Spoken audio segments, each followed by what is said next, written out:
Yo, yo, yo. We live on location. Me and D Miles is in Orlando, staying our ass at home and staying safe. And this is a special one, man. We got Chicago NBA legend and royalty in the building. We got from the South Side, from the Gardens, from Carver High School, the UTEP Two-Step, the original crossover king. We got the OG Tim Hardaway in the building, y'all. Y'all know what that means. Somebody about to get crossed up. What's good, OG? Appreciate you coming through to chill with us, man. Man, thank you for having me on, man. When you asked me, I was like, oh, yeah, I got to go on my guy Q. I love what y'all doing. I love everything y'all do all the time, man. Much success to y'all. And thank you for having me on. Yes, sir. Let's get it. We got them 5G towers. Is we connected, Black? We all the way connected everywhere. Let's get it. You mean so much to us in the game of basketball, Illinois basketball. Like, it's a pleasure to even have you on our show. It's my pleasure, man. Brought to you by AT&T 5G. The first question we ask everybody who come on the show, when you first made it to the league, who's the first person to bust your ass? Who was the first person that bust my ass? Woo, man, Kevin Johnson. Ooh, KJ. Oh, my God. Lord. I couldn't sleep that night after the game, man. He definitely gave it to me. In Phoenix or in Golden State? No, we was in Phoenix. It was a preseason game. That's right. Oh, this is the beginning. This is the beginning of it. You know, you got to show people, you got to show the rooks when you come in and say, look, man, this is how it's going to be all season long until you get to where you need to get to. Yeah. Until you understand, the NBA. But I'm going to give it to you every game, and this is how it's going to be. He gave it to me that game. I couldn't wait to see him that next game. Man, I couldn't go to sleep that night. I was like, damn. Wow. I was like, he gave it to me. But yeah, he bust my ass, yes. You went to Carver High School. How was that? How was your years in Carver? Man, my years at Carver was great, man. I wouldn't change them for the world. I took 2.5 hours of bus rides and trains to get out there because that was the best possible school for me at that particular time. I had friends out there, I had family out there that I didn't know that took care of me. And I felt comfortable out there. CVS, they didn't want me. They had some other guys, some friends of mine that played there. I didn't want to go to South Shore because they wasn't as elite or in the red South or the red division. They was in the blue division. So I wanted to go to a team that's going to get recognized each and every day and get pressed each and every game. And I went to Carver High School. We got great tradition with Cassie Russell, Terry Cummins. So I went to a school with great tradition and great coaching. Yeah. Also, but the thing that's crazy to me to hear you say you took trains and buses 2 hours ago to the Gardens. Yeah, to the Gardens. Now, the general public might not know what that is, but I'm here to let y'all know Chicago Altgeld Gardens is one of the toughest, whatever you want to call it, projects, neighborhoods, whatever. It's like projects. I had family that lived in there, bro. When I first went in there, I was looking like, what is this? Like I had family on block 17, block 23. It's like it's blocks, bro. It's like row houses, blocks. It's like it was crazy. Yeah. And so you took 2 hour drives and buses to get out there, and that was your comfort zone. That say another thing. That tell you about your toughness on a whole nother level to begin with. You like this where I was comfortable at. Yeah, I was comfortable there. I grew up with the L. Rookins and Blackstone Rangers and all them on the south side of Chicago on 75th and Essex and Yates and all them. So taking a bus after dealing with them fools, it wasn't nothing. Straight up. So when you coming up like dribbling, like I tried to dribble like you. Everybody tried to dribble like you. Like I know in the beginning, the start, how did it start? Like how did your dribbling start and you just fell in love with like this ball, I'm dribbling this ball this way I do? Well, it started back in grammar school and I used to dribble the basketball to go get milk. Back then, we had to have a note for cigarettes. When your parents. Yeah. They don't know about that. You can get cigarettes under 18. My mama right there sitting in the car. She just sitting me up here. She don't want to get out in this cold. There you go. Yeah. So I dribble the ball. I used to dribble the ball back and forth early in the morning, in the afternoon, during the day, whatever. I just used to dribble the basketball up and down the street to the store and back all the time. If one arm get tired carrying the milk or the groceries, I put it in the other arm and I just dribble up and down the street. But on the way to the parks, guys used to challenge me. They used to say, Tim, all right, we're going to walk the ball. You got to walk the ball all the way to the park. So without dropping it. So you walk the ball. That means a lot of people don't know. Walking the ball means putting the ball between your legs. You already know, just going. And you couldn't do it on the sidewalks because people was walking on the sidewalk and it was cracks and it might be, the sidewalk might be up and down and all that. Right. On the street. So I would walk the ball up and down the street and I would just practice just going back and forth between my legs. And then when a car comes, I move over to the side in between cars and just go back and forth with it until the cars go by. And then I move and I just walk. If you hit a rock, oh my God. It's old. It's like, it's old. You hit the sham guy, you got to bring it back. So every block I walked, it was $1. So you give me $1. Every block I didn't walk, I had to give up $1. So your concentration had to be enormous. Your concentration had to be really, really sharp to walk that ball up and down them streets and not mess up. So you get back then $1, man, $1 can if you walk 3 or 4 blocks, $4 or $5, shit. Them dollars last you the whole weekend. You already know. You already know. I have 2 12-year-old sons, and I'm teaching them how to dribble. And one of the things I try to teach them is the rhythm. Yeah. The rhythm. Like it's a rhythm. It's a rhythm with the ball. Like it's so much a rhythm of the ball. And like I say, some of the stuff like you and Isiah Thomas, I used to watch so much. And the rhythm of y'all, because your crossover is the best crossover ever. These kids these days, they just cross. But between the legs, back, the rhythm of that, they don't know the balance of it. You got to have balance. You got to have a lot of rhythm, everything, and shift. Not only that, he didn't cheat the rules with his. His was a real crossover break, but it was crazy. It was no carrying. It was bop bop. It was a real everything was real fundamental basketball about it, but you made it so cold and so just effortless, destructive though. It was like, bruh, like every kid, it wasn't no kid that didn't know how to do the Tim Hardaway critical. Even if they was terrible at it, you knew how to do it. And it sounded like you started the beginnings of it walking them blocks like that. Is that what made it just effortless for you, walking that ball like that? Then you just started doing moves like off of that? Yeah, off of that. Exactly. I'm going to tell you another thing. A guy taught me, I was in high school. He said, you could speed the ball up really fast, up and down the court really quick, but you got to have control once you get from that half court line to that 3-point line. You got to get yourself in control to make a move. So if you're out of control and still running fast and speeding up, you're not going to be able to control the basketball and you're not going to be under control with your body. You'll fall on your face. Yep, you fall on your face. Exactly. So I tell these kids today, when I teach them, I say, when you running down the court, you dribbling the ball fast, you trying to run a fast break, you got to start chopping your feet right around after that 3/4 court on the other end, and on your half of the court, right at the hash mark. You got to start chopping your feet up and getting yourself under control. So if you want to do the crossover, you can do the crossover. If you want to do an in and out move, you do an in and out move. If you just strictly want to do a crossover between legs or behind the back, you got to be under control. Under control. Don't fall on your face, and your body has to be under control. So that's why I teach the kids now. And you teaching your kids right.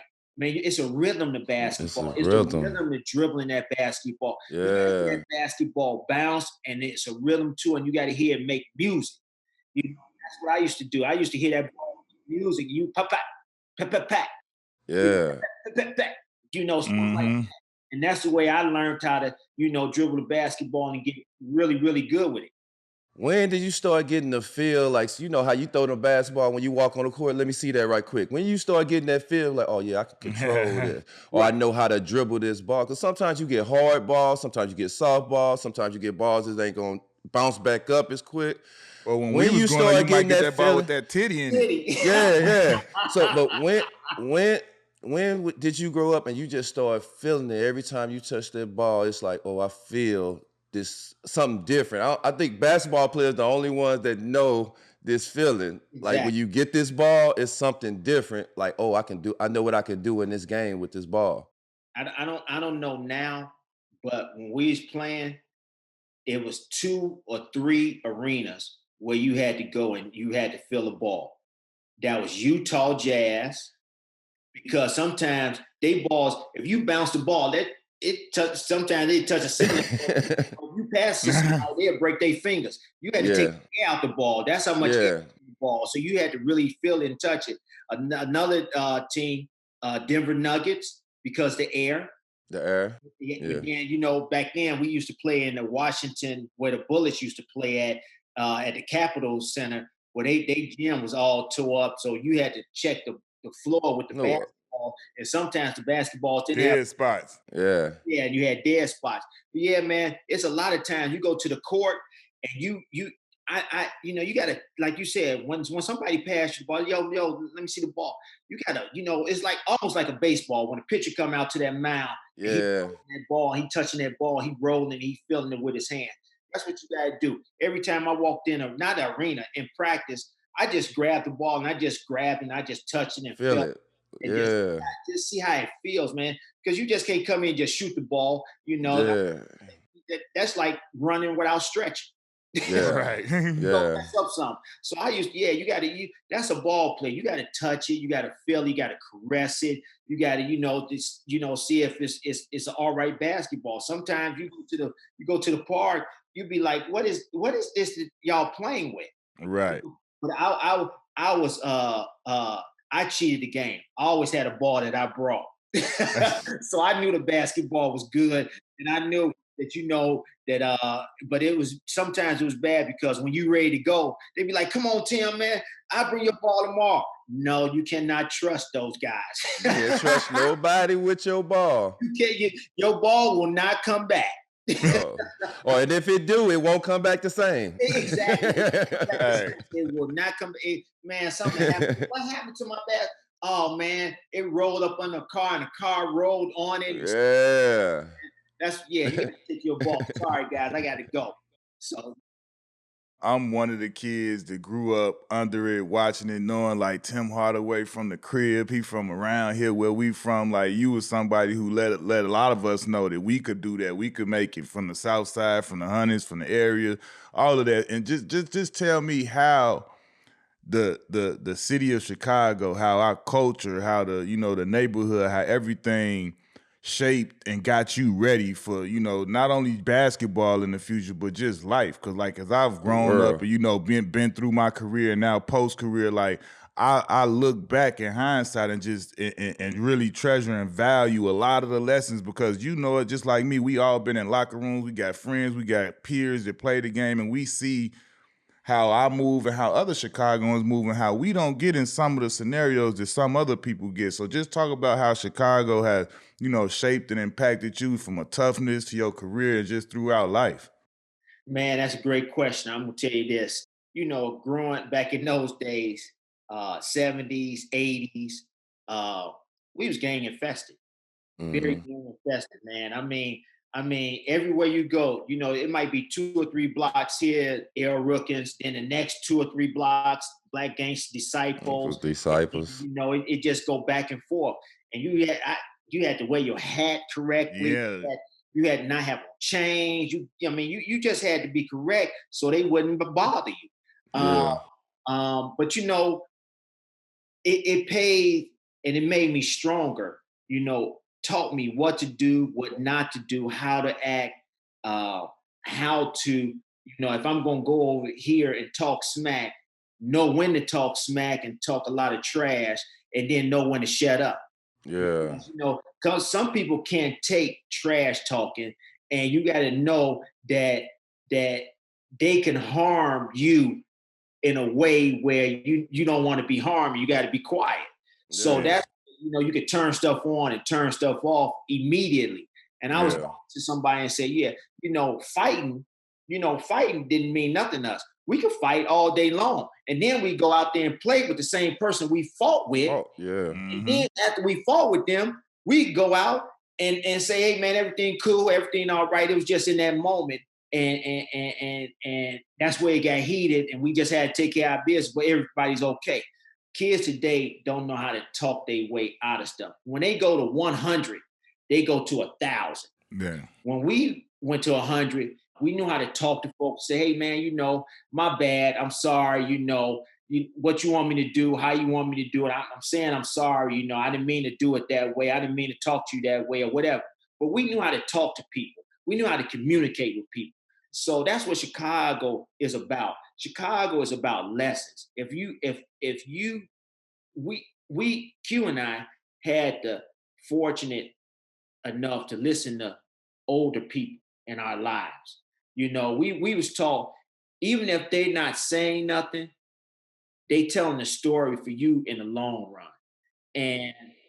And you got to give them that respect of letting them talk, because they wouldn't be talking to you if they didn't know that you really need it.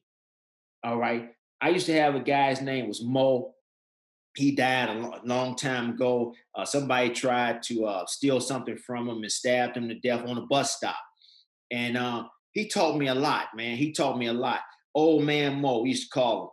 The first thing he taught me is we shoot dollars from free throw lines. All right. How many you can make out of 5? That man took my $5. I said, hold up, wait a minute. He said, yeah, you're going to get real about this. You're going to get real about making free throws. So I got real about making free throws. And after I started beating him, he's like, no, I'm not going to play you in that no more. So, I mean, that's a lesson learned that I had. If I really going to play this game, if I stepped up to this free throw line, I got to make free throws. He talked to me and was like, yo, Tim, there's going to be a lot of lessons that I'm going to teach you right now. That guy right there, when you get to college, make sure when you have a drink, don't put your drink down. That guy, this dude's name was Brew. He was 6'9". He came back. He was so fucked up because they poured acid in his drink and he didn't know it. He drank it and he was so messed up. My man used to walk around in 80-degree weather, 90-degree weather with a turtleneck. He'd be like, yo, man, I'm ready to play. Everybody like, no, you can't play today. You can't play today. Not right. But when he came to the court right, we saw him right, he dominated the whole court. 6'9", running up and down, dunking on folks, blocking people's shot. But he just got mixed up with the wrong crowd. They told me, look, when you get to college, be aware of your surroundings.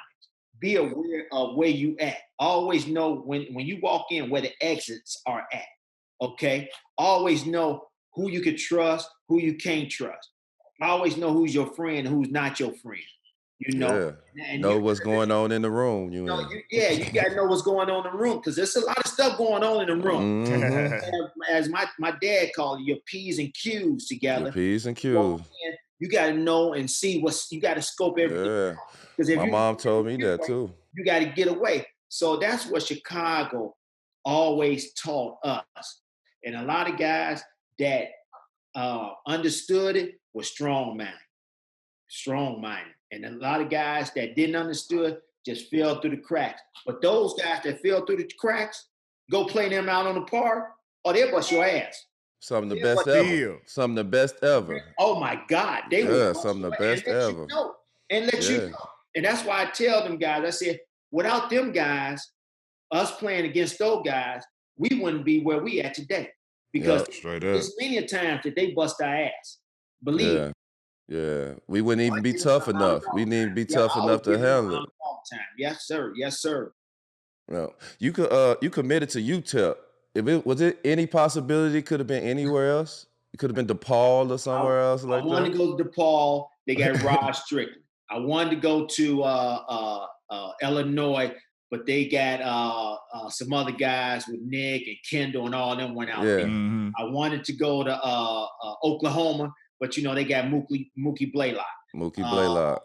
So Texas El Paso. When they came to me and I started, reading up on them and talking to them and understanding their culture and understanding that in 1966, they won a championship and how they won a championship. How they won it, yeah. And then I didn't know that Nate Archibald went there after he went to junior college for 2 years and played under Don Haskins. And then, he liked little guards that could shoot, that was tough, that could play defense, that could run his team. And so it was the right fit for me, man. It was away from home, but I'm going to tell you this, man. It was the best years of my life. I wouldn't trade it for the world. Texas El Paso, little small town, great people. It's home, and they all about, making sure that your stay there is great. Man, I still love going back there. I still talk to my people back there. Man, it's a well-kept secret, man. And if anybody can ever go there, and I wouldn't advise you going to Juarez though, but if anybody go there and you have a great time there, man. It's slow, it's real slow, but you will enjoy yourself, man. I advise.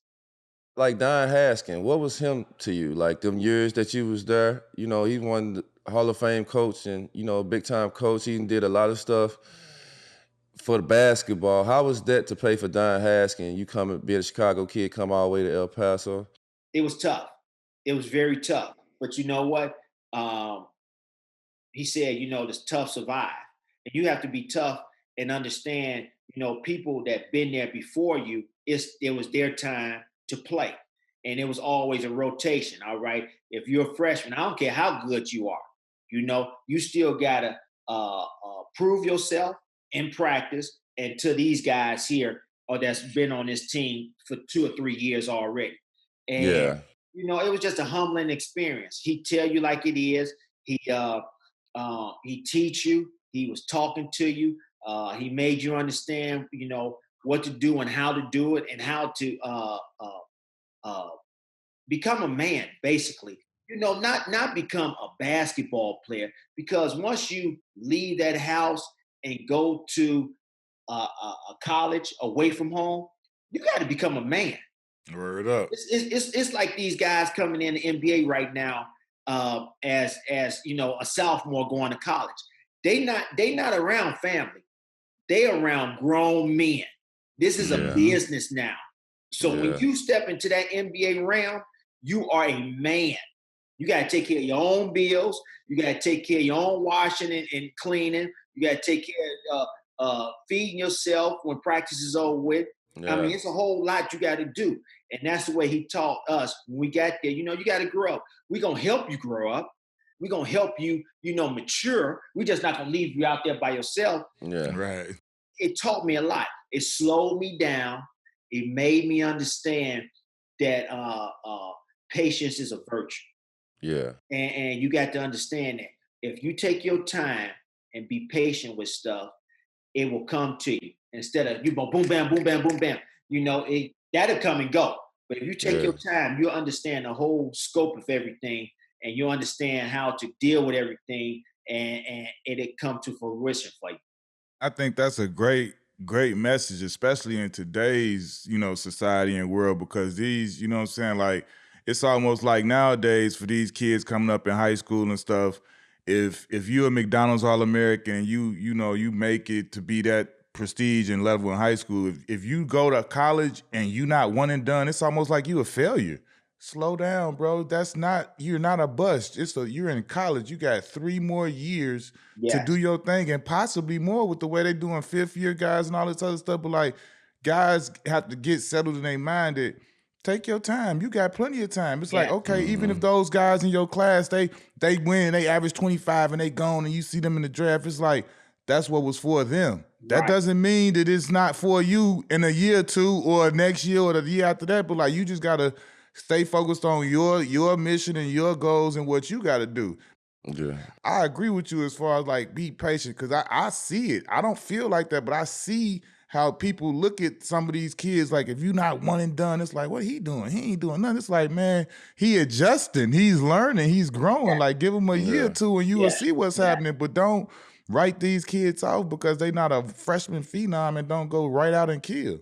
you're Yeah. absolutely correct. You're absolutely correct. I agree with you 100%, Q. And I tell kids and I tell their family that today. You know, if you go there and you not one and done, you get, like you say, you got 3 more years. To get better. To get better. I mean, you dare to get better. If it takes you 2 years, if it takes you 3 years, if it takes you all 4 years, then if it takes you all 4 years, then you mentally ready to go to the next level and be ready to step in right away and do right away and play right away. And play. So don't think that I gotta go one and done. I gotta go one and done. That's the thought process, man. It's putting pressure. Yep. Yeah. Tell us about the UTEP Two-Step. Well, this is what happened, man. So I was working on this move in the summertime before I got there and everything, and we playing our first game NIT. We had University of Washington in Seattle, and they drove us. We lost by 30, and we come back home to El Paso. We can't get in our building because the girls already had a practice there. And we thought that we was going to stay there and play another game, but we had to come back early. So Don Haskins, he was already pissed off and everything already. So we went to the intramural gym across the street, and we practiced for like 3 hours. He ran the hell out of us. Defense. And one guy's like, hey, man, we didn't play no offense. Let's play one-on-one. I was like, all right, cool. So I'm playing one-on-one, and, I'm winning the last game. I crossed him over, went in for a dunk. And the guy, we didn't even know this guy was up there, custodian was up there cleaning. We thought he was, everybody was still out. He just was like, wow. And we was looking up. And I said, man, see, he's not supposed to be in here. I don't mean to embarrass you or nothing like that or whatever. And he was like, no, man, I can't lose like that. So I did it again, and I just kept crossing them over. And I didn't know what I had. I didn't know what I was doing. I was just playing basketball. I'm just trying to get to the rim, trying to make a play, trying to get open to make a shot and do all that type of stuff, get myself and my game better. So I was just out there just working on my game. So it was great. So that's where it started at, way back my freshman year in college, and that particular time right there. And he said, that's a nice move. I was like, yeah, I see. I got open a lot with it. So yeah, that was just one of move that I had in my repertoire. Yeah, straight up. You decided to put your name in the draft. Like, how many workouts you had going into that draft at like different teams? I went to school. I went to school for 4 years now. 4 years. Yeah, I went to school 4 years, so I didn't put my name in the draft. What? Time to go. Yeah, my collegiate career was over with. Yeah. Had no more eligibility. I had to go somewhere. No more eligibility. So this is what happened. So I go to the Final Four. I'm in the senior game. So I get MVP of the senior game. So they was like, all right, we want to invite you to Portsmouth. So I go to Portsmouth, play well in Portsmouth. I was the last guy in Portsmouth to get MVP in a losing championship. All right. Then I was going to go home to El Paso. They was like, no, you got to get on a plane and go to Orlando for the big one. So I went there. I wanted to play against all these guys that they thought was better than me, like Blaylock, Sherman Douglas, Pooh Richardson, B.J. Armstrong, all those guys. They thought that was ahead of me, and I wanted to play against them and show them like, no, y'all haven't seen the real deal yet. So, yeah, real talk. So all them didn't play. Mookie didn't play. Pooh didn't play. Sherman didn't play.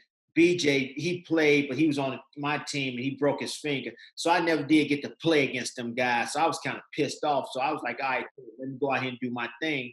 So anyway, and then I started going to these, these mini camps or really, you know what? I really didn't play 3-on-3 or 2-on-2 or anything like that. They just wanted to come in and just look at me and see if they throw me lobs, shooting off the dribble, catching, shooting. They saw enough of me. They just wanted to come in and, pick my mind, talk to me and see what I was about. And I was supposed to go to Golden State, Oakland, and it was a real bad thunderstorm at O'Hare Airport down in Chicago. What's new? Yeah, I mean, it was a typhoon out there, man. And so I couldn't get out there. So I left about 2:30 in the morning. They finally canceled the flight, went back home and everything. And the draft, it was like that Monday. So that was the last day I get to a workout. And then Thursday was the draft. So I went to New York and it was crazy because I thought I was going to go to New Jersey Nets. Mookie Blaylock went there. I thought I was going to go to Minnesota. Pooh Richardson went there. I thought I was going to go to Indiana Pacers. George McLeod went there. I thought I was going to go to even Miami where Sherman Douglas went. And then I thought Boston was really going to get me, but they ended up picking Michael Smith out of BYU. And come to find out, Don Nelson was calling them, telling them, yo, man, we checked on Tim Hardaway's his knees, man. If you're gonna get him, man, it might be 3 years. For a lottery pick, that's a lot of money, man. I wouldn't do it. He ended up getting me. He ended up costing me a lot of money, but he ended up getting me. Well, he wanted you. Hey, man, I could respect that. If they went for the okie doke, they went for the okie doke. Yeah. Speaking of Don Nelson, like he's one of my favorite coaches to coach in the league because I feel like he tries to push the bar. He tries to stretch the rules out as much as he can. He always want to win, but he try to stretch it and just do something that a whole nother league, he don't want to do what everybody else doing. He want to bring something new. So coming to Golden State and Don Nelson being your coach, like how was that for you? It was right up my alley. Young, running, gunning, he like, yo, man, we gonna run and gun, but we gonna have a method to it. We gonna, we practice this. We practice motion offense. We practice back screens. We practice coming off and then, flare screens. We practice all that. And that's where Greg Popovich got all that stuff from because he was with us back in 92, 93. But, he always thought out the box, even with the Milwaukee Bucks. He always thought out the box back in the early 80s, late 80s or whatever. He always, with Terry Cummings, point forward, Sidney Moncrief. He never had a traditional. Sidney Moncrief. Yep, my guy, right? Never had a traditional point guard to do a lot of things that a traditional point guard would do. So back in those days, Milwaukee Bucks, then he went to the Golden State Warriors. He was just innovative. That's the way the game is today. A lot of guys didn't understand what he wanted to do and now see the game as getting to and need right now. Back in the early 90s, we talking about 20 years, 18, 19, 17 years, ahead of his time. And a lot of coaches was like, man, you crazy. But look at it now. Look at D'Antoni. D'Antoni, it was with you all, Q, in Phoenix. 0405. He said, look, we got Steve Nash. We got a horse. Let's go. We're going to ride. Everybody just went and everybody played off Steve Nash. He made, only thing y'all had to do is make shots. That's all y'all had to do, and that's the way he got in Houston, he's playing 6'5" and under, maybe 6'7" and under, and that's the way Golden State Warriors play at times. Draymond Green be the 7. Exactly. Yeah, get it going. Tell me this, how was it? I mean, we all saw it was a short 2 years, but when Run TMC came together, when you, Mitch, and Chris Mullin, like 3 wings all averaging what y'all was averaging and literally putting up 120, 125 points in games. How was that run and why was it so short? I'm gonna tell you why it was so short. Don Nelson, he was upset. That's why a coach shouldn't be a GM, because if he gets mad, he can trade him. So Straight up. he was mad at Mitch for something, and I to this day I still don't know, and Mitch really don't know, tell you the truth. But he was upset with Mitch for something and trading him away, saying that we need to get bigger. Yes, we did need to get bigger, but you got to You're gonna pull that core together. you got to run with this core. We got to get another piece from somewhere else, but you can't trade this core. You know, you got to keep that core. But man, I'll tell you this, man, playing with Mitch and playing with Chris Mullin, man, they make your lives easy. They make your lives. They know how to run. They know how to set their man up, get all around picks, and knowing how to come off screens and shoot the ball, knowing when you're behind them, use their body. You know, Mitch one time, he was upset. He was supposed to have made the All-Star team with me, Chris and I, and they gave it to Clyde Drexler. You know, Clyde Drexler was good, and he was balling in, he was doing his thing. But you know, Mitch should have got that edge. He should have got that edge and went to the All-Star game. Man, we played them that night. Woo! Man, I tell you this, man, the Rock, he put rock on that man. He put that rock on him. So he's bad. He was shooting on him. They was like, "What's wrong with Mitch?" I said, "Man, he didn't make the All-Star team." He's like, "He gonna take it out on him like that?" I said, "Yes." And I said, "There, do it again." Straight up. Straight up. Go ahead. You know, and I mean that's the way it was. Plus, you know, back then the rules was different, man. You 2.9, you got to get back. 2.9, you got to get back. Totally different back then. So if you had an ISO on that side, You on the island. by yourself. By yourself.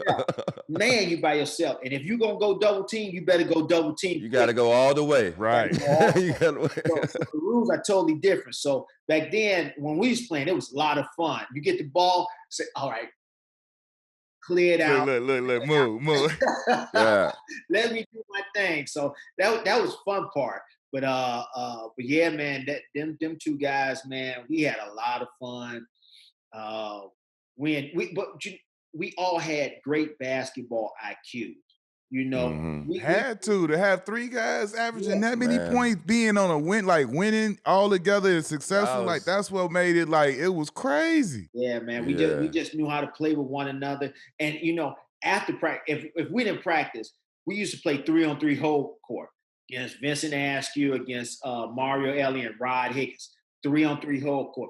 If you get a steal at half court and your team down there at the other end up under the basket, you couldn't make a layup. You had to go in there and fake like you're gonna make a layup until they get to half court. You had to bring it back out, and then you had to play basketball. So it wasn't like, you know, it was additional. You steal a ball, go for a layup. No, you had to wait till your team get across half court and before you could shoot.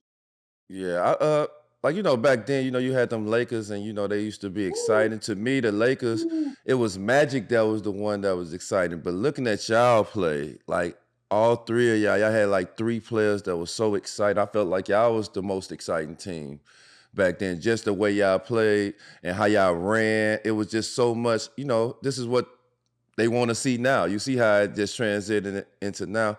Getting the nickname Run TMC. Like they saying this shit now, like this 30 years later, and they still screaming Run DMC was like really the kings of hip hop. Like to get named Run TMC, one of the dopest nicknames ever. Like how did you feel about getting that nickname? Well, we went through a little what you call that? A tryout. I remember this. I saw the video. Yeah, I remember that. It was a big ball, and they turned these things around, you know, and all the names. We had about 3,000 names, man. I remember this. Yeah. So we was just going through like say like we had stopped the film and we'd just go through and be like, no, you know, and then we got to 5, and then we was like, okay, these 5 may work. And then, you know, we saw Run TMC. So we put Run TMC right there where we could get it. And it took a long time, but once we got to Run TMC, it just fitted us. 10 run. We run up and down the court. We make plays. We make the game exciting. And then I don't think it could have been Run MCT or something like Right. that. Yeah. So when they said Run TMC, when they said Run TMC, it just kind of caught on like like that baby flow powder. right. It It just flow flows right. together. Yeah. Don't nobody say that damn nothing like you, powder. Yeah. Not that damn nothing. Straight up. It just flowed right. And once we heard it, we was like, yeah, okay, we're going to go with that. So that's how it stuck with us. But we went through a lot of names, man. We went through a lot of names that was crazy. How was that for you, man, to be, a kid from Chicago, South Side in the hood, and now here you are, you on the main stage, the NBA playing with, you got a nickname, y'all the feature, like people like want to see y'all, want to see Run TMC, and you the point. You the head of the dragon. You lead, you know what I'm saying? You running the whole thing. Like, how was that for you being, now you didn't explode, you a young superstar in the league and you budding. How was that time for you? When we was growing up, we was watching Magic, we was watching Michael, we was watching Isiah Thomas, and that's all they featured. It's those guys, John Stockton, Karl Malone. That's what they featured. Superstars tapes. Superstars, right. So when they feature you, and they feature Run TMC, I was like, when I saw myself on TV, I was like, in my mind, I'm like, oh hell yeah. That damn right. Yeah. Mm-hmm. Yeah. Mm-hmm. We got about time they seeing what's out there. That's how I felt. So when you walk out in the arena and you see the fans out there Run TMC posters or hats or shirts or whatever, you're like, oh yeah, all right, yeah, it's about to go down up in here. Wherever we at, it's going down. And that's how you feel. It's like getting your new pair of gym shoes. Like, I got some new pair of gym shoes. Look at my shit. That's Yeah. when the Nike socks came out. When you had them Nike socks, man. People had them Nike socks. Like, oh, look at them Nike socks. Oh, you cool. That's sweet, man. Yeah. It was valuable then. Yeah. That's how you value it. That's how I value it, man. So that's how I was when I saw us being featured and I saw us, people wanted to watch us. I'm like, yeah, all right. Yeah, I'm from the South Side. I hope my guys checking me out. My parents checking me out. My family checking me out. That's the way I liked it. That's how I always envisioned it. And so it was cool to me. I enjoyed it. So Jonas Marshallonis, like I didn't know who he was until he got to play with y'all. What did you know about him before he came? And then when he got there, what did you think about him once he started playing with y'all? We always knew he was strong than a motherfucker. We always knew that. Big old arms. We always knew he was strong. We knew he could play. We knew he'd go left because we saw him in the Olympics all the time. And, we saw him overseas basketball with his team over there. So we knew of him. But when you know of a guy and you see him, when he starts coming in the gym and playing, and you're like, damn, how I'm going to stick him? He's just a bulldozer. He's just strong. He started making jump shots and, his talent, man, was really, really good. So that first half of the season was kind of hard for him.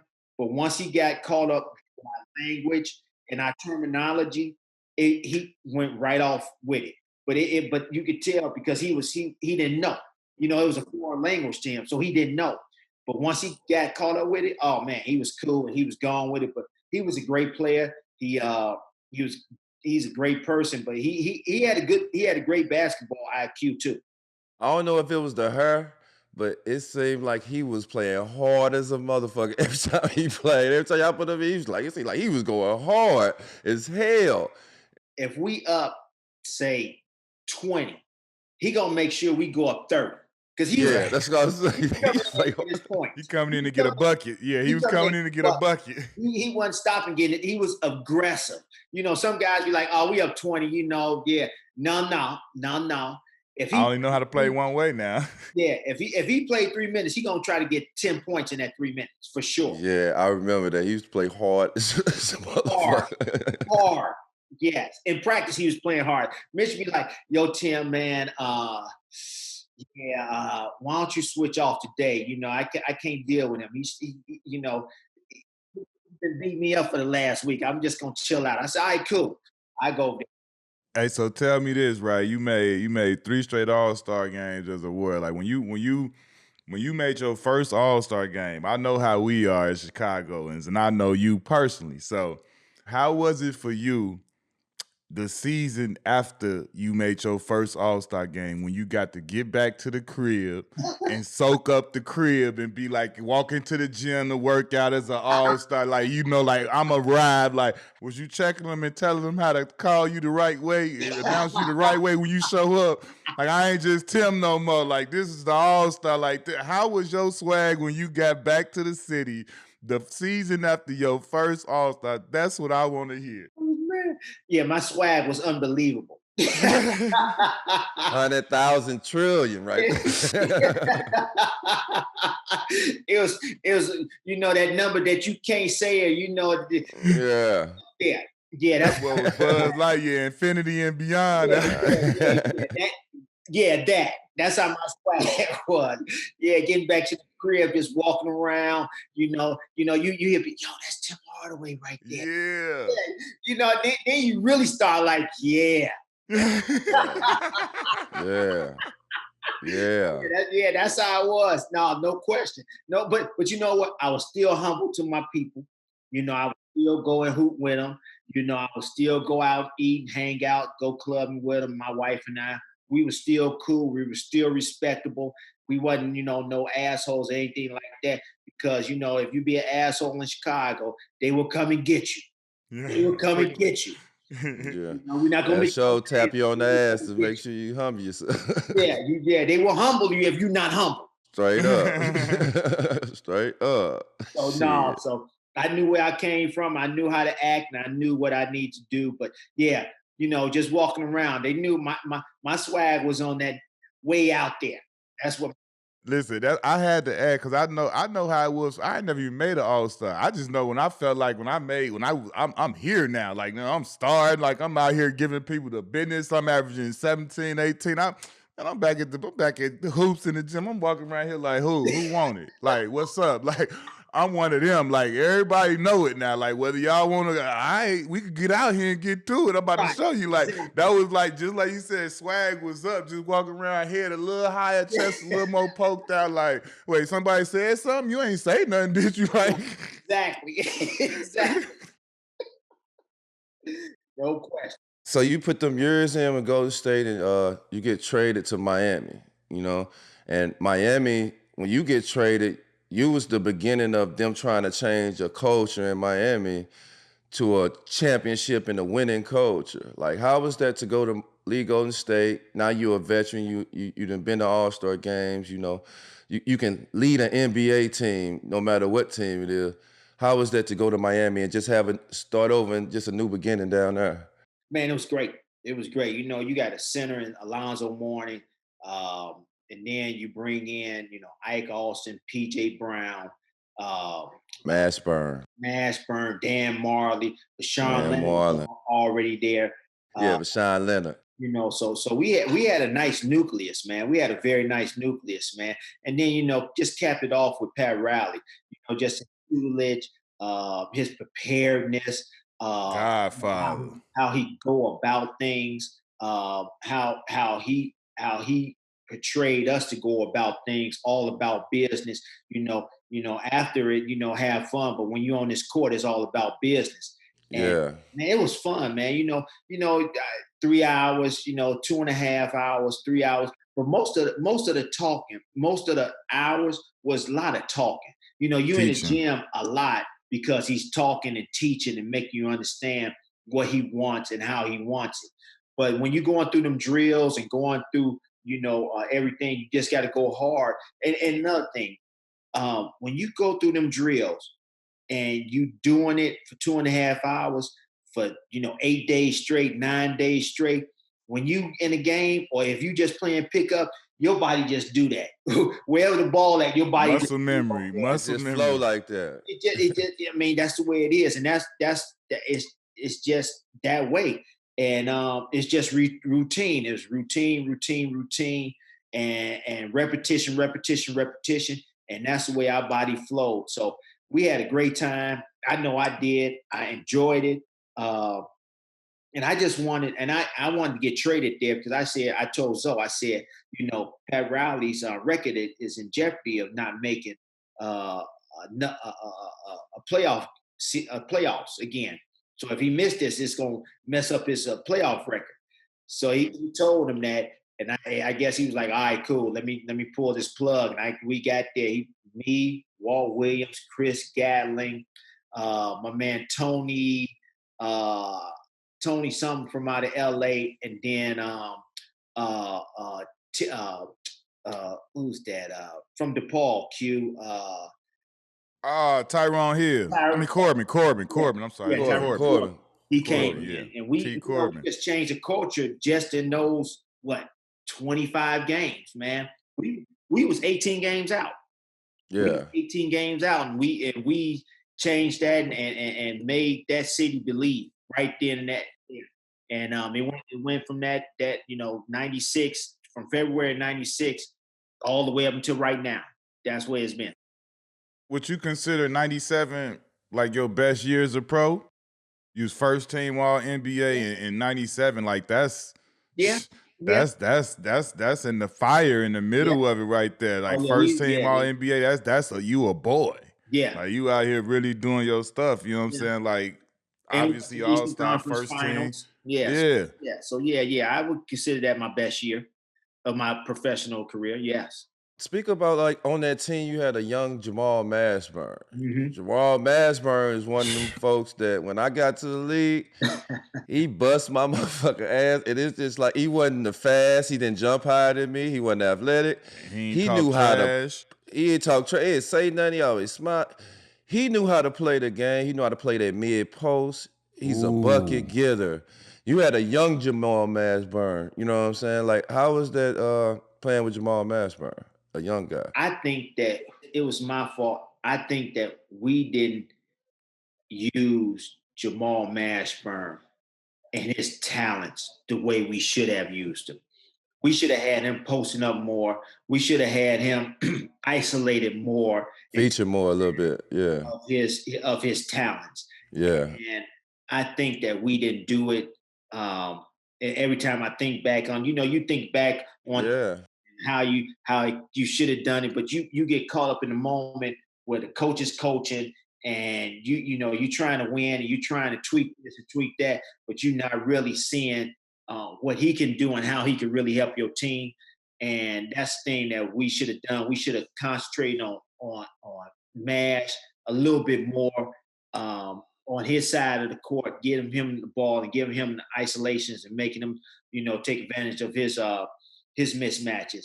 And because the guy, he was very, very, very talented, man. Like you said, he give you to all type of ways, 3-pointers, all that. We know. So the dude, man, he had superior talent, and I just think we didn't use it the way we should have used it. A lot of guys been all-stars. You get awards, you get this, you get that. You got your jersey retired. And then not just, it's not just that you got your jersey retired, but it's the place that you got it retired and who you got it retired by. Like like all of those things are like different standards and different levels because number one, it's only so many of them over there in Miami that has it done, period. And the great, we all know the history and everything. But then to get it done there, what you have to, like those that know what it takes. And that's like one of the hardest places to be you learn to be a pro, but it's not easy. it's not easy at all. Once you leave there, or if you've been anywhere before, when you get there, you know that this is different than anywhere you've been before. And when you go, once you leave there, everything else is easier. That's been my experience. Everything after that, you can attest to it. You've been to 3-4 teams after that. Everything else is easier. So for you to have your jersey, and I've been there, I got a chance to walk in there with him as an opposing team when he coaching the Pistons, and he got the boy, he telling B Jennings and them like, hey, y'all go ahead, look up there now, like that's me. Like, all right, me. y'all, They he ain't got, never coming down. my man got his sunglasses on. He in his swag. He like, the Miami, the Miami Heat, the 96 degrees is feeling him. He feeling real good. Got his, his melanin popping. He like, y'all boys look up there. That's what y'all with tonight. They gonna have the lights on there tonight. That's me up there. You know what I'm saying? I did that. And so for like, I know in that sense, but like, tell the people what that means to you, like, be rewarded in that type of way for everything that you put into the game and all the hard work and everything that you did for that city and for that organization, for them to put your name and your number up there and nobody ever gonna wear it again. What does that mean to you? Just like you said, blood, sweat, tears from day one. I made a commitment there. I told Zoe from day one, I said, if you get me traded here, we're going to make the playoffs, in 96, not February 96. And I was true to my word. And I knew what they wanted and what they expected out of me. And I know what I expected out of them. I heard a lot of things about Pat Riley that his practices was, tenacious and crazy and gonna take years off your body. But you know what? I'll tell you this, man. I wouldn't change it for the world, man. I had a great time there, with Pat, learning a lot about business of basketball, understanding, how to keep your body in shape. But when it was time to play, I just love to play basketball. So practice wasn't difficult for me. I love to go out there and just practice, play, get my teammates better, get myself better, whatever it was, whatever we had to do to get better. That's what I was about. And it was just about, making a commitment to win there. Making a commitment to have basketball successful in a football and soccer state. Okay, Florida is a football state. Florida is a soccer state and a baseball state. All right. So to have basketball as their first love was very, very, very, very difficult. And we did that. We did it, and it started in 96, 97. And but yeah, it's just blood, sweat, and tears, man. And every time you walk in, around Miami, people just say thank you. Thank you for, being who you are. Thank you for, just taking the time out to sign an autograph. Thank you for saying hello to my son. That meant a lot to him. Thank you for whatever. And, that's where the pride come from. That's where the joy come from. That's where you feel that you have done something for the community and the city when people say thank you. That's what it's all about. So when I go in there, I see my jersey up there. It's about all the blood, sweat, and tears I've been through, practices, playoffs, coming back from injuries, listening to coaches, talking to coaches, having argument with coaches, all that type of stuff, But yeah, man, it's that's what it comes from. And every time I look at it, it's great. The 2000 Olympic team. You get chosen to play on the Olympic team, and you get chosen to play on the Olympic team with your teammate. Y'all both get to experience this together. How was that experience to win the gold medal and just go through that whole process with the USA team? Man, it's great. Once they started having pros go there in 92, I think every pro wanted to be on the Olympic team. Right. So did everybody. If you need somebody, I got you. yeah, exactly. Everybody wanted to be on the Olympic team. And, being there, having on that USA, when you put on that USA jersey, man, it's like it's like another level. You feel a different way. It's not about, you anymore. It's about your country. It's about, it's about your country, man.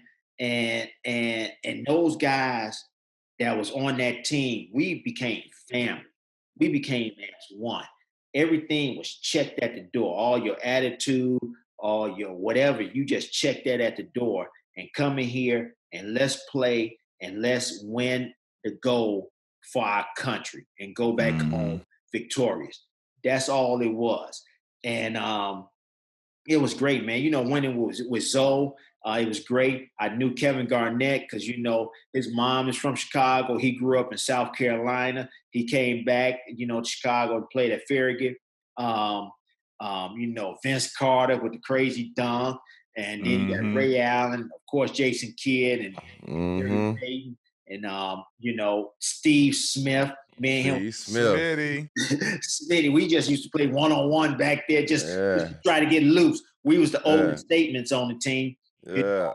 Vince, Vin Van Baker, Baker. McDyess got a rebound and put it back up to Mm-hmm. save the win for us. So we all had a great time, man. It was about family, but it was about one thing: winning the goal for your country, man. So it was a great opportunity, and but it took us. We had to go to the qualifying round to win in Puerto Rico the year before that, then go to Australia and play. So it was a 2-year commitment. So it was special. It was special. Yeah. How beautiful was Australia? That's on my bucket list. I want to Man, go you out got to there and get there, see man. You got Australia. to get It's there. nice. I've been to Melbourne. Sydney. We was in Sydney, but Melbourne is the place, man. Out there, that's where you need to get to, man. It's beautiful. We had the opportunity to do a commercial with Spike Lee. You had the opportunity to do Spike Lee with the Air Raids. How was that experience? And then to get the opportunity to have your own shoe coming from where you come from, like, how was that? Man, I'm tell you this, Spike Lee is different. He real. He's different. Yeah. I love working with him. He stopped me. He said, "Yo, Tim." He said, "Yo, calm down. Don't be nervous. Just be cool. Just think of this as this is your own realm. This is your shit. All right. We're doing this commercial for you. This is your shit. So act how you would act in the playgrounds playing basketball. Act the way you do how you out there, being in your home at Chicago. Act the way you act." And when he said that to me, he's like, "I'm for real. Act the way you act." And it went from there, man. It went from there, and it made the whole commercial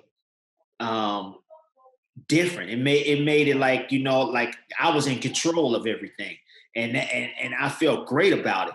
But man, having your own shoe, man, oh man, and then getting back to Spike. Spike is a great director. He's a great guy, and I love him to death. Hopefully, he'll get back and get his seats.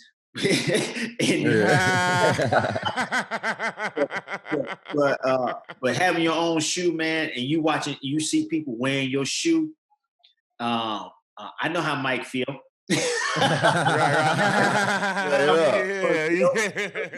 I know when you see people in your shit, you like, oh shit, yeah. Shit right there. Straight up. Man, you like, can't tell me nothing. You can't tell me a goddamn thing. You can't tell me nothing. Shit. It just take one person. It just take one to slip them on, and that's it. You can't tell me nothing. Them outside, you like, woo! To have your boy fall in love with the same basketball you fell in love with, and achieve everything he wanted to achieve in this game to get to the level that his pops was playing. Like, how do you feel about seeing your boy out there, especially shooting that jumper deep like how his pops was shooting that jumper deep? I answered for proud. I tell you, as he should be. Yes, very proud, very proud. My chest stick out all the time, man. I'm very proud. I'm very happy for him. But I'm gonna tell you this. When we was talking about patience and virtue, and he wanted to come out after his sophomore year, and I was like, no, you're not ready. He was like, come on, Dad, I'm ready. I said, look, son, you get to the G League, they'll forget about you. Yeah. Mm-hmm. And I told him, I said, you don't want to go to the G League and then up and down and doing this. I said, look, man, you need to go to school one more year. You need to go to school one more year. They went to the Final Four. They lost in the finals to Louisville. And he said, yeah, I'm ready to come out. I said, he said, I'm coming out there. I said, yeah, you ready now? So that's when you as a father, I knew that he wasn't ready, but it hurt me to tell him that, but he needs to hear the truth. I'm like, when I almost tore the house apart, I almost tore the family apart because when he was in high school, I always was on him. Tim, you need to do this. You need to do this. But I always wanted him to play like me. Yeah. Right. And instead of him learning the game himself and playing the way he knows how to play, I was like trying him to groom him like me. Yeah. And, and I saw it one day. He was walking past. I said, come on, watch the game with me. He's like, no, I'm gone. I don't want to watch the game. And my wife was telling me, she was like, yeah, you always getting on him. You always ridiculing him, and you're not for him, and that's the way he seems. And I listened to her, and I was like, you know what? She's right. And I said, I told him, I said, I'm sorry. I'm going to take a step back. I'm going to keep my mouth closed.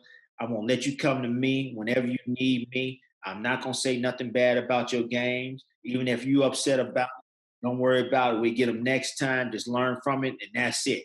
That's all I'm saying. And as soon as I did that, they thought I wasn't going to do it. They thought I wasn't going to do it. But I did it. It took a lot of biting your tongue, Q. It took a lot. I mean, I was in there sometimes. We ain't grow up, but we ain't grow up like that. I know. We ain't grow like that. That's what I'm saying. We didn't so grow these up kids kind of like, we gotta kind of stall it back. Yeah. And I'm like, man, I love you forever. I had to bring myself. I had to reel myself in. I reeled myself in, and from that point on, man, everything has been beautiful, man. And that's why I tell parents, don't rush your kid. Don't rush him.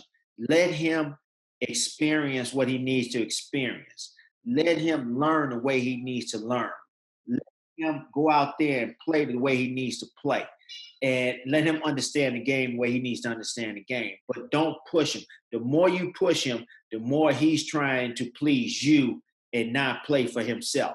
And that's why I tell these players, just step back, let them play, let them be kids. Because first they got to be kids. They still watching cartoons. They not grown men, and you don't want them to be grown men or grown women. So let them be kids, let them have fun, let them enjoy themselves, and then, everything will be all right. That's why I tell parents today. Did you ever take them back to the crib and try to get some of that Chi-Town in him? I know, I was just about to say, I can remember him bringing him to hoops and having him at the gym with us. When we was there working out in the summer, I can literally remember it like yesterday. I got the homies, and he got his little gym bag. He quiet. You could tell he kind of nervous to be around. And this after we didn't got through. The homies bring him onto the court, and now Tim about to let Tim put him through a workout and get through some stuff. This he got to be 10, 11, 12 years old, real little jit, just coming up. And I'm like, I remember seeing that, that's dope. Tim got his son, that's Tim Jr., and then to see. Straight up. I remember when I heard that he got good. This was before he went to college or anything. This was when D. Wade and D. Wright was living, they living and playing in Miami, and they told me, man, Tim's son, nice. I'm like, for real? So they was I think it was him and, what's the boy name? Yeah, he's with he played for Pistons for a while. Brendan Knight. Brendan Knight. They was having wars or whatever. They were the two top guys. And I'm like, oh, okay, look. I'm like, Tim Hardaway Jr., boy. That was when I first, in hindsight, I thought that was I'm like, that's dope, bro. I can remember Tim really working with him and having him around it. Hey, he was up at hoops, boy, when, that was when it was bump up there. He ran really getting to just be in the gym and see crazy stuff going on the regular. And I was like, all of that stuff really paid off when you that's like a cheat code for a kid. For a Yeah. kid to be able to get to sit courtside, to get to listen, to get to see, to get to Right. come in and just rub up against some of that and let some of that get up on them, it's like that's different, bro. That's a different level just to be exposed to. Yeah, and he seemed like he getting like now, seeing him now, watching him play, seeing he know the politics of the game. He didn't got traded before. It seemed like he's getting better and better. He know what it is now. He's Growing up. prepared for it. He's prepared for it. Yep. So you see, I got two little baby beasts over there Oh, yeah. that I got one day. Hopefully, I get a chance to get. I need to know about you and Timmy's 101s. When did they stop? Did he beat you? When did you tell him, "No, I ain't playing you no more"? Was it because he started beating you? And how was that? Because I need to find out what my temperature gonna be at when it come my time. When to lay it down? Like, do I let him get close to beating me, or do he beat me and then I can just chin check him and say no more games, or how we do this? How was y'all 101s? Well, our one-on-ones was all right until he got into college. Then, he found himself. Now he's 6'5". He's Yeah, taller than you. And then we was in the gym and we was playing. We was playing one-on-one and going back and forth. And he crossed me over. But it wasn't a crossover that really got me. It was oh shit, he's about to dunk. No. He's not gonna dunk. He's not gonna dunk in front of company on me. Not in front of company. Not in front of company. No. So you know how you stop, and I turned all my might and I ran and I fouled him. And I said, this would be that we're not gonna play no more. He's like, what? I said, see, I could have really hurt you. I took it easy on you. I could have really, really hurt you. Took one of them 90s fouls. Yeah, one of them, Dennis Rodman or that was one of them Knicks Heat series fouls. Series, Charles Oakley foul. Right. I said, man, I said, I'm no, I am not. No, you're not dunking on me. Not. He's like, Dad, it wasn't gonna be on you. Yes, if I'm playing and we playing one-on-one, you dunk it, that's a dunk on me. No. So I said, no. So we stopped that. So yeah, he won. That's when he won, and that's when I stopped playing. When you came up, who was the guys that you looked at that you kind of was like, I want to be like them, or I want to pattern my game after them, or I want to take some of the moves that they do? Who was the guys that kind of molded you, that you was looking at from afar to be like? Well, when I was in grammar school, Isiah Thomas was playing in a high school basketball game, and I didn't know Isiah. My coach said, "Hey, man, I'm gonna take you out of school tomorrow. About lunchtime, we're gonna go watch somebody play." So I get there. He said, "I want you to check out number 11 in white," and he said he reminds me of you, how you play, and I'm in grammar school. He said, "But you got the potential to be that way." So I'm in grammar school, and I'm watching him play. I'm like, I play like him. He's like, "Yeah, you got potential, and you play like him." I said, "That's a bad MF there." That's a bad MF there. And so from that time on, I portrayed my game after Isiah Thomas. I watched him throughout his career at Indiana, through the NBA, until I got to the NBA. And that was my idol on the basketball court, playing, just watching somebody to portray. And once I got there and I played against him, that's just amazing. It was just a feeling, man. I just can't describe, man. At first I started shaking, and then once the game started going, you start getting all right with it. And then I was okay, and then I started doing my thing. But it took me a while because I'm my idol, this guy that I portrayed my game after, and I'm playing against him in an NBA game. I mean, I'm like, ooh, so it took me a while. It took me a quarter to get my mind together, get my bearings together. But once I did, I was all good, and we won the game, and he was like, good game, and we've been talking ever since. That's what's up. That's dope.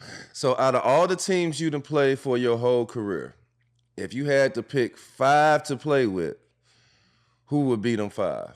Well, Chris Mullin and Mitch Richmond, of course. Right. Zoe. That's it. Okay. I didn't get to play with Weber because I was hurt that year. But if I did, I'd pick him. But I mean, you said guys I played with. Man, you know, I mean, he was on my team, so I'm gonna take Chris Weber. Straight up. Hey, tell me this, right? Who you the original crossover king. So I want to hear who are your top 3 or 4 guys in the league ball handling wise that you think got the killer handles, the best handles in the league, man, to you, easy, your favorite guys? You know, Kyrie Irving, no question. The bus driver, take everybody to school. Yeah. Kemba Walker, no question. Kemba Walker. Cardiac Kemba. Oh my God. You know, I'm gonna tell you this, man. He's getting older, but that motherfucker still play. Chris Paul. Yeah, Chris Paul. That motherfucker, he be out there. He got motherfuckers like tricks. Oh my God! I mean, yeah, he 30-something, but yeah, he be fucking people up. Yeah. I love to play. I'd be like, oh, I say y'all better watch out now. You're gonna have your ankles hurt. And then I say, I will say Steph Curry. Steph Curry, nice handles too, man. You gotta watch out. He make you look real silly.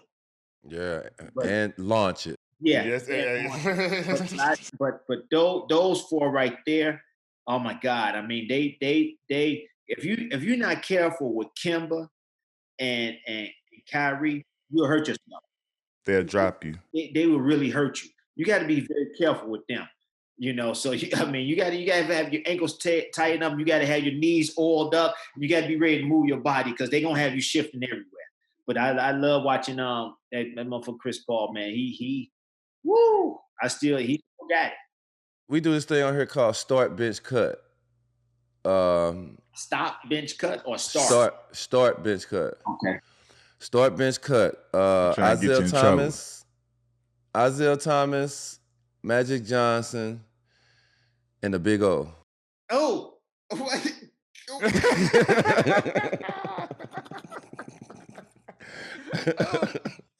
So he trying to get you in trouble with this. You got to start, bench, cut. One of. Which would it be? What?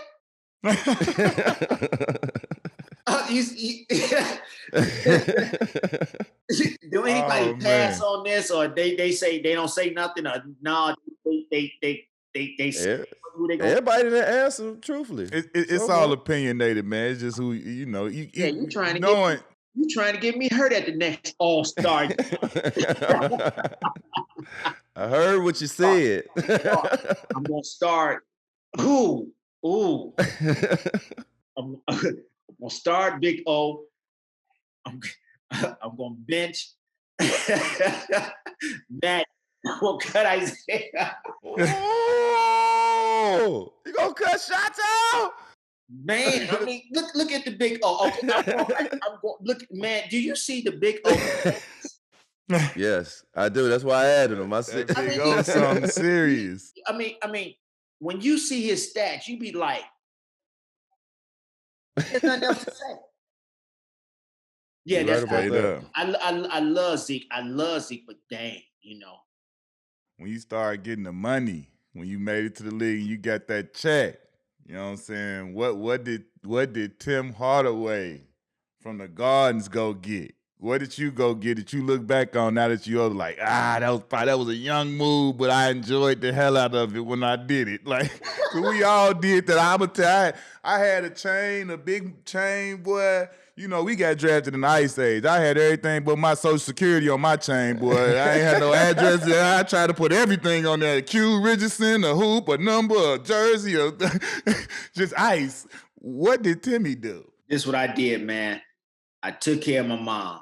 That's the first thing I wanted to do. I wanted to make sure she was taken care of. She didn't have nothing else to worry about. made sure that everything was all right for her. Then what I got me, and everybody was like, no, no, no, that was too much money. I went and got me a Z28. Ooh. It was a Nissan Z28 twin turbo, white. Ooh. Yeah, white with black seats, and I had the white rims on it and stuff. So it was Oh really, yeah. that's what I got. But they was like, if we come down, where we gonna fit at? I said, well, I don't know, but I want this right here. This for me. This for me right here. This for me. This for Word me. up. We'll Right. rent a minivan where y'all come down, but I'm gonna ride this straight up. Exactly. Y'all gonna have to rent one because back then I was just making $500,000, and the taxes in California is deadly. No, they Right. hitting you over the head. No, they hitting you over the head. When me and Q got to the league, they we went to LA and they had us on a bunch of like TV shows, movies and stuff. Every time I used to come home from school, I used to watch Hangin' with Mr. Cooper. That was like one of my shows. Like you was on Hanging with Mr. Cooper. Like what was that experience like to be on, TV show that all us watching? Fun. We knew Mike up in he's from the Bay Area. Yeah. So we got to hang out with him and stuff like that. He'd be at the games at the end of the game. He'd be back there kicking with us. We'd be talking. He always joking. Yeah. Always joking. All right. so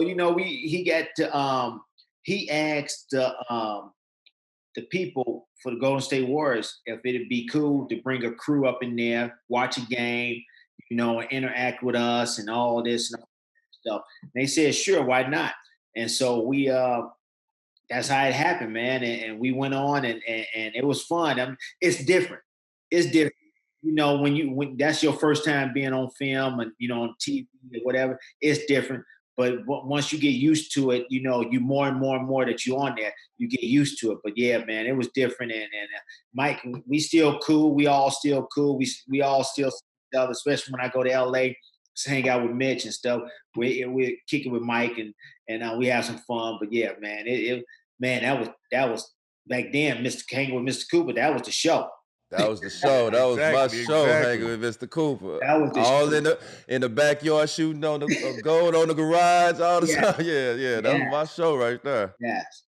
One of the other things I always loved about your game, you was fast. You had the dribble. They couldn't run up on you, but you shot with range, like a pretty jumper. Like you look at the feet is going up. Oh, look at the feet is going up. Like, where did you get that jumper from? Now your son got it, but where did you get that jumper from? And what did you do to just work on it to get your jumper to the level like that? The way I worked on it is a guy named Billy out of El Paso, Texas, and he said, Tim, you gotta get your jump shot better. He said, I'm willing to work with you 500 shots a day. And, the first week or two, I know I'm going to be running all over the place getting the ball. But he said, but after that, trust me, we're going to shoot the same shot each and every time, repetition. And it's going to start going in, trust me. And I believed him. I went there, 500 shots a day. It was crazy, man. Balls were just going everywhere. And then 2 weeks later, the balls were just going in. Just going. It was all about repetition. It was just everywhere I shot from, it was just going in. And that's where your confidence built too.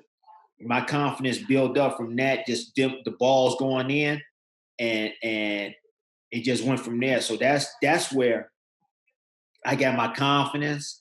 That's where I got my repetition. And that's where I got shooting the right way and the same way all the time. Was in college, after my first year in college. He was like, yeah, it's gonna take time, but you got to be patient. And I was patient. And I tell kids that, I tell people that. I say, the way I'm gonna move you, the way I'm gonna have you going back and forth, you gotta trust the process. You gotta trust this, what I'm taking you through. we both had the pleasure of getting a chance to, work for Stan with the Pistons. You met him playing in Miami when he got to be your coach and was your assistant coach and stuff like that. Just tell me about your relationship with Coach and what that means to you and how what Coach Stan's relationship means to you. It was rocky at first. When I first got there, because he was playing, working out for Sean and everything. Mm-hmm. And so when I first got there, you lose a game, a shooting game, or you lose and this was my last time losing too. So he was like shooting game, 1-on-1 game, 3-on-3 game, or whatever. So whoever lost it, the other two, whoever won, the other two teams had to run. So it was like guards, out at 10, you're out at 8, 10, 12, and then you have to run the whole 17. So at this particular time, it was like whoever was out at 10 first, then 12, then 14, then you had to run the rest of 17. So me and Vashawn came in as a tie. And he was like, all right, Ty, Tim, you keep running, because he knew Vashawn. I was like, no. And then I said, no, Stan. In the NBA, the tie always go to the veteran. He was like, of course. You're right. Vashawn, let's go. And that's when me and Stan built up a relationship right then and there. And it just flourished right then and there. He was like, all right, Tim, we got to run this play. Pat want us to do this, do that. So we go down here, I get the guys together, and we run the play, do this and that for about 15 minutes. All right, we know what we're doing. All right, so when we run in practice, we know what is going on.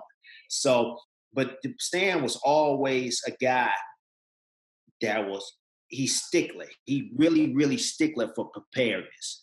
He always wanted to be prepared. He always want things to be right. He always want it to, he wants you to be so much information that with this team that if they throw something at us, we gonna know. He's thinking about the possibilities right. of possibilities. Yeah, the possibility. But and Pat used to say, Stan, all right, five plays, Stan, 5. We used to do 7.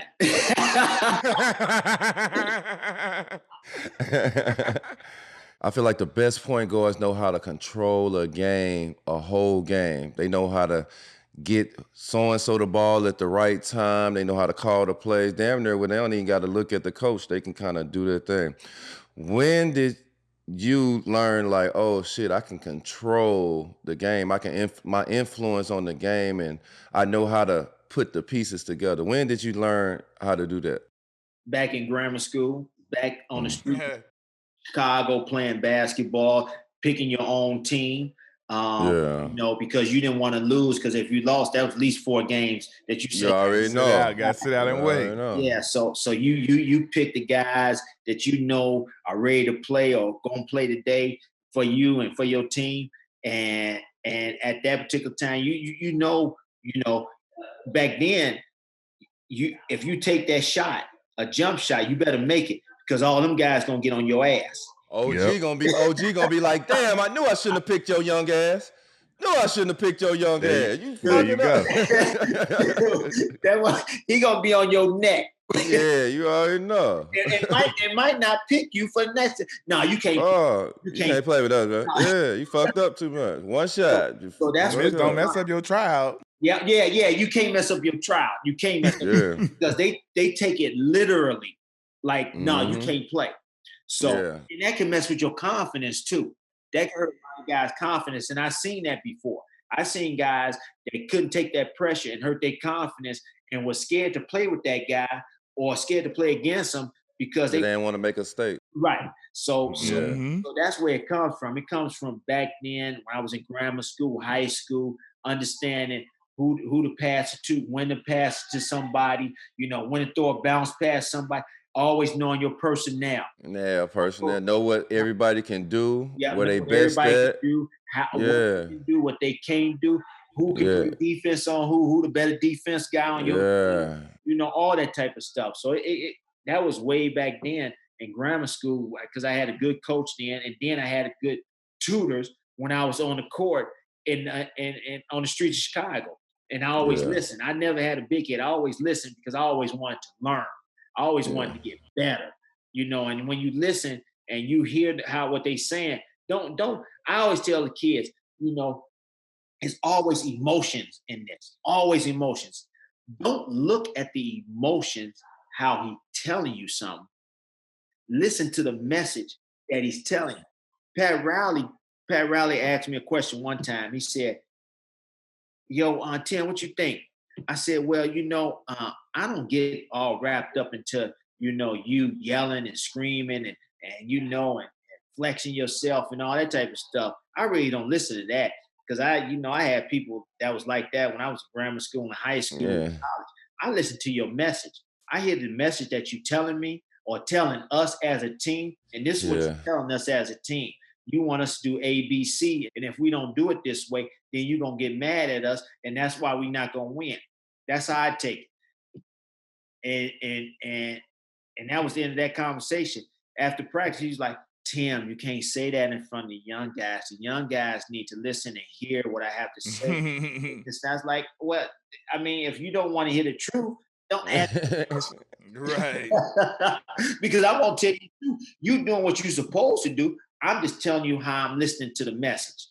We bring people on here, man, that we respect, that we, you know what I'm saying, that we admire, we looked up to, and we love to give you your flowers while we here, man. So with that being said, we look at you, you know, you an icon, a Chicago legend, you know what I'm saying, Hall of NBA Famer, legend. all that's that. what I'm saying. All the above. That's what I'm definitely getting to that. And you in particular, I don't want to get into the whatever reasons why it hasn't happened. We just want to be making known that in our book and in a lot of people, most guys, most of our peers that we know, you Hall of Fame all day long, belong there, whatever they got to do, make it happen. But you one of the realest from the crib, always has been, and then taking it to the league. You made young guys like me, and I'm sure you inspired the D Roses and all of the young kids from the crib. You let us know that it's possible. You was somebody that came back. We could see, feel, touch you. You was at the pro-ams. You was at IT. You was in the city. You from the culture. So I just want to give you your salute and say we appreciate you for showing us that we too could go do it. And you Hall of Fame and you all of the above. So big salute to you and we appreciate you, Tim. Well, thank you, man. I appreciate you all. Hey, man, I listen to y'all a lot. Y'all doing great things, man. Much success to y'all. Keep up the great work. And y'all funny as shit. I love going back to those days like this. Yes, sir. I appreciate you all and thank y'all, man. I appreciate that. Thank you, man. All love. For real. Yes, sir.